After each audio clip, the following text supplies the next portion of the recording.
Yes, habari ya asubuhi, ni fundi Martin tena. Lakini leo niko na ujumbe tofauti kabisa. Niko na ujumbe tofauti kuhusu mambo ya elimu ambayo tuko nayo sasa ya CBC. Elimu ya CBC. Najua anyway, mimi naongea by the way, content yangu ni ya mambo ya kutengeneza simu. Mimi ni fundi wa simu. Lakini issue ya shule, issue ya elimu, nadhani ina affect kila mmoja. Kila mtu ana affectiwa na mambo ya shule. Hakuna mtu anajui mambo ya skuli. Kila mtu ana watoto wanasoma. Mtu yote ambaye ana familia, bila shaka mambo ya shule yanamgusa. Sasa basi, hebu tuongelee mambo ya vitabu. Unaona, hizi ni vitabu vingi kabisa. Hizi ni vitabu. Na hizi vitabu nataka kwenda kuziuza. Ni vitabu ambazo zimetumika. Watoto wangu wamezitumia na nimeona hasina faida tena kwa nyumba. So hizi vitabu siendi kuziuza kwa sababu nina shida ama nahitaji pesa sana. Lakini nimefika mahali nikaona hizi vitabu hasina msaada tena kwangu. Watoto hawavihitaji tena vitabu. So, in fact, kama mtoto wako anasomea shule ambayo iko na mambo ya book fund, hauhitaji kununua vitabu. Kwa sababu watoto wangu saa hizi yule ako grade 2. Nalipa book fund ya kutoka grade 2 kwenda mpaka grade 3 na grade 4. Grade 2 na 3. Alafu akifika grade 4 tena nitalipa ya grade 4, 5 na 6. So unaona vitabu kwa hesabu ya haraka sitahitaji kununua vitabu tena.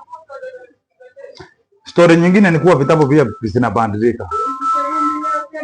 Vitabu zinabadilika na sijui kwa nini zinabadilika, vitabu vinabadilika. Unaona kitabu kama hiki.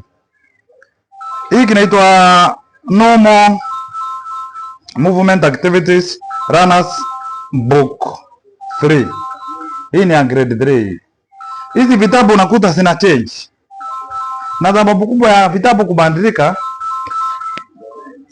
sielewi ni kwa nini, na content inakuwa ni ile ile, lakini kitabu printing ina change. So unakuta kuna ukora fulani wa printers wanafanyia wazazi kwa sababu wanataka every year wauze vitabu. Nimepigiwa simu, nilikuwa nireceive hiyo simu. So nilikuwa nasema unakuta vitabu zinabadilika. Baadhi ya vitabu zinabadilika. Story books, set books zingine text books zingine zinabadilika. So unashangaa serikali sijui kama huwa inaangalia hili jambo. Sijui kama serikali huwa inazingatia mambo ya vitabu. Ama printers wana print vitabu.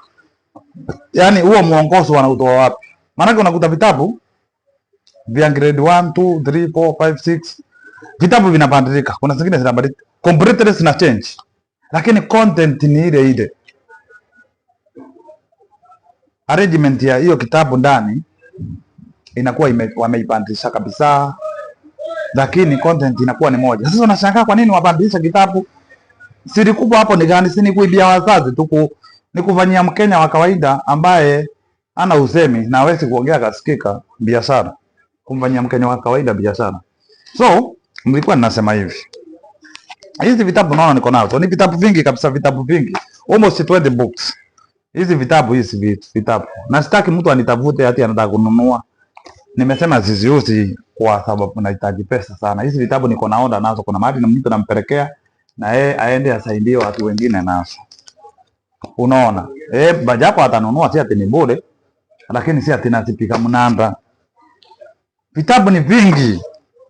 Lakini ile jambo ambalo linaniudhi kuwa hizi vitabu, tuseme hata natarajia nitakuwa na mtoto mwingine atasoma, sina guarantee hizi vitabu vitakuwa ni hizi kwa sababu kuna tabia ninaona inainuka ya kuwa vitabu zinabadilika. Unaambiwa vitabu msinunue vitabu kwanza kwa sababu kuna changes.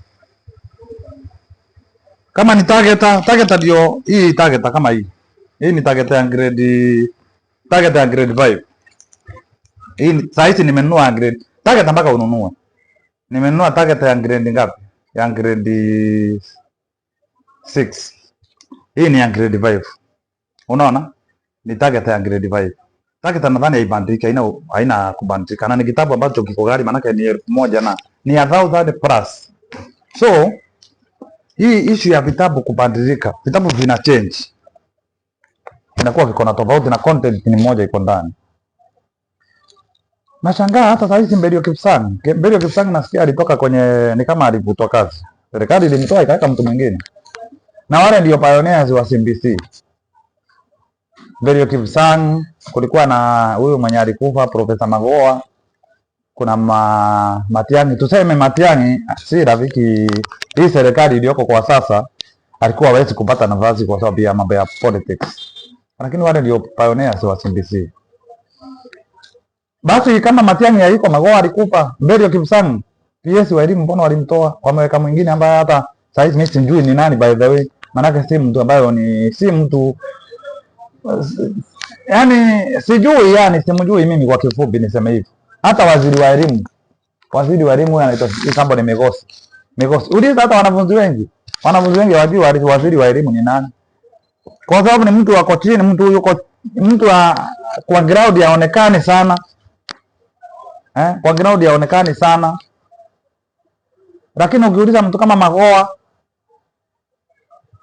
Matiang'i, ni watu wenye wanajulikana na records zao ziko. Matiang'i alikuja akaondoa cheating. Magoa mambo ya CBC alifanya excellent. Kazi ya Magoa ilikuwa ni nzuri. Mungu ailaze roho yake mahali pema peponi. Lakini hii mambo ya elimu hii tunapeba upara yani tu. System hiyo CBC ni mzuri, lakini hii mambo kwanza ya vitabu. Mambo ya vitabu naona wazazi tunapeba ujinga, na ni Kenya sasa sijui. Kenya sasa Raila alikuwa anatetea haki za Wakenya, lakini saa hizi hayuko tena. Lakini Ruto nadhani atatusaidia. Ruto ni ajaribu atusaidie mambo ya hao wakora wa kuprint vitabu, waangaliwe kando. Vitabu zianze kubadilika bana. Kama content ni hiyo moja, vitabu sibaki vile ziko. Si vitabu kama hii mirundo yote hii. Unakuta hizi vitabu hata nikaziweka. Nikazipura. Mimi na mtoto wangu anafanya revision. Na revision anafanya nini na mtoto akisoma nini? Zaidi si kama ile elimu ya 844. Mtihani unatungwa KCP kutoka maswali yanaanza kutoka class 4 mpaka class 8 mpaka class 3. Zaidi elimu ni ya CBC. Elimu ni ya CBC. Si kama 844. Hizi vitabu naenda kusipeana. Naenda kupeleka mahali nilikuwa nimeitishwa, si bure, nitapewa pesa, sisi nitapewa sisaidie watu wengine. Lakini mambo ya vitabu hiyo kuchange vitabu mnafanya vibaya sana. Nyinyi printers kama mnaungana, kuna cartels wako ndani ya serikali wanaingilia hiyo biashara. Mjue mnaumiza wazazi. Na sioni kama Mungu pia anafurahishwa na hilo jambo. Watoto wetu tunataka wasome vizuri, wasome bila kusumbuka, wazazi waweze kupata kununua vitabu bila kuumizwa sana. Na kila mmoja atakuwa na nafuu. So ni Fundi Martin yule mwenye anapata na hii video kwa leo, hii sura ya mada ya kwanza. Pale YouTube najiita Fundi Martin, unaweza kusubscribe, utakuwa na meni support. Facebook pia ni Fundi Martin, TikTok ni Fundi Martin, na muwe na siku njema.